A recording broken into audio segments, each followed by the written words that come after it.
জুবিন গাৰ্গবিহীন 13টা দিন পাৰ কৰিলে অসমবাসীয়ে। আজি যোৰহাটত জুবিন গাৰ্গৰ ৰাজহুৱা আদ্যশ্ৰাদ্ধ। জুবিন গাৰ্গৰ ৰাজহুৱা আদ্যশ্ৰাদ্ধ উপলক্ষে সামাজিক, সাংস্কৃতিক আৰু শৈক্ষিক অনুষ্ঠান লেংডন ফাউণ্ডেশ্যনৰ বিশেষ পদক্ষেপ। জুবিন গাৰ্গৰ মৃত্যুত শোকস্তব্ধ হৈ লেংডন ফাউণ্ডেশ্যনে মহানগৰীৰ কাহিলীপাৰাস্থিত চেনেহ নিৰাশ্ৰিতা মহিলা বৃদ্ধাবাসৰ আইতাসকলক দুপৰীয়াৰ আহাৰ প্ৰদান কৰে। জুবিন গাৰ্গৰ আত্মাৰ সদগতি কামনা কৰে চেনেহ নিৰাশ্ৰিতা মহিলা বৃদ্ধাবাসৰ আইতাসকলে। আহাৰ গ্ৰহণৰ পূৰ্বে আশীৰ্বাদ প্ৰদান কৰে বৃদ্ধাবাসৰ আইতাসকলে।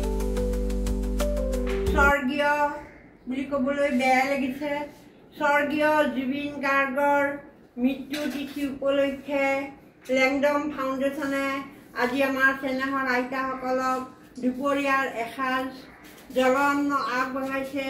সেইখিনি ভগৱন্তৰ শ্ৰীচৰণত জুবিনৰ আত্মাৰ সদগতিৰ অৰ্থে প্ৰাৰ্থনা কৰি ভগৱন্তৰ শ্ৰীচৰণত অৰ্পণ কৰি সেইখিনি আমি বৰ আগ্ৰহেৰে গ্ৰহণ কৰিছোঁ। প্ৰভু, আমি আমাৰ হিয়াৰ আমঠু জুবিন গাৰ্গৰ মৃত্যুৰ দিনা আমি তেওঁৰ মৃত্যুৰ বাতৰিটো পাই আমাৰ চেনেহৰ আইতাসকল শোকত বৰ মৰ্মাহত হৈছিলোঁ।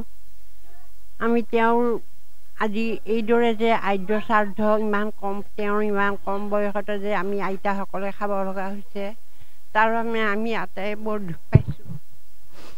আমি ভাবা নাছিলোঁ যে অসমৰ এজন বিখ্যাত সংগীতজ্ঞ আমাৰ অসমীয়াৰ মাজৰ পৰা হেৰাই যাব, সপোনতো ভবা নাছিলোঁ। আজি তেওঁৰে আদ্যশ্ৰাদ্ধ আমাৰ চেনেহ আৱাসত পতা হৈছে। আমি হয়তো তেওঁৰ শ্ৰাদ্ধ খাবলৈ ইচ্ছুক নহয়, তথাপি নিয়ম অনুযায়ী আপোনালোকে লেংডন ফাউণ্ডেশ্যনে আমাৰ আইতাসকলক দুপৰীয়াৰ এসাঁজ তেওঁৰ আদ্যশ্ৰাদ্ধৰ বাবে এসাঁজ খুৱাব খুজিছে।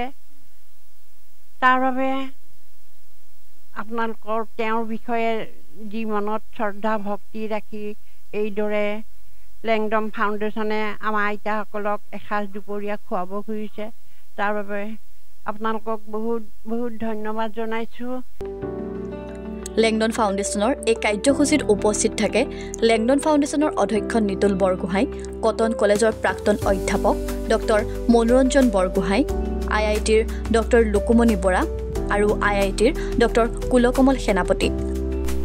প্ৰতিটো ক্ষণত পলে পলে আমি অনুভৱ কৰিছোঁ জুবিন গাৰ্গৰ সৃষ্টি কি আছিল, আমি প্ৰতিজন ব্যক্তিয়ে অনুভৱ কৰিব পাৰিছোঁ। সেইবাবে আজি জুবিন গাৰ্গক সুঁৱৰি তেওঁৰ শ্ৰাদ্ধ উপলক্ষে আমি চেনেহ নিৰাশ্ৰিতা মহিলা বৃদ্ধাবাসত আহি আজি অন্নমুঠি আইতাসকলক আমি দিছোঁ।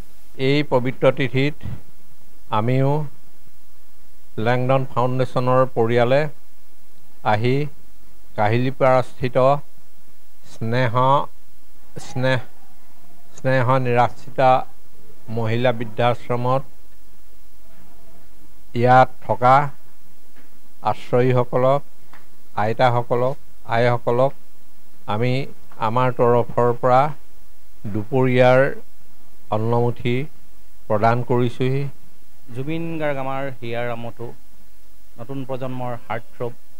তেওঁৰ বহুদিনা যি অকাল মৃত্যু হ'ল, গতিকে আমি সমগ্ৰ অসমবাসী লগতে আমি লেংডন ফাউণ্ডেশ্যনৰ অতি দুখিত।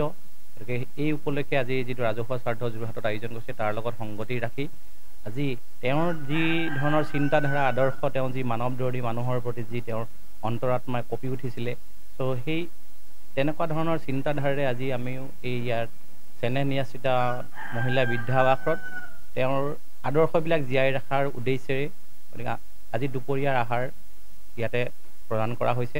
আমাৰ ইউথ যিটো নৱপ্ৰজন্ম, যিখিনি যুৱক যুৱতী আৰু জুবিন বুলিলে সকলোৱে পাগল হৈ থাকে, গতিকে তেওঁলোকেও যাতে জুবিনৰ আদৰ্শ সদায় তেওঁলোকেই প্ৰজন্ম ধৰি পেলাই জীয়াই ৰাখিব লাগিব, সেইটোৱে আমাৰ অনুৰোধ, আশা, আকাংক্ষা।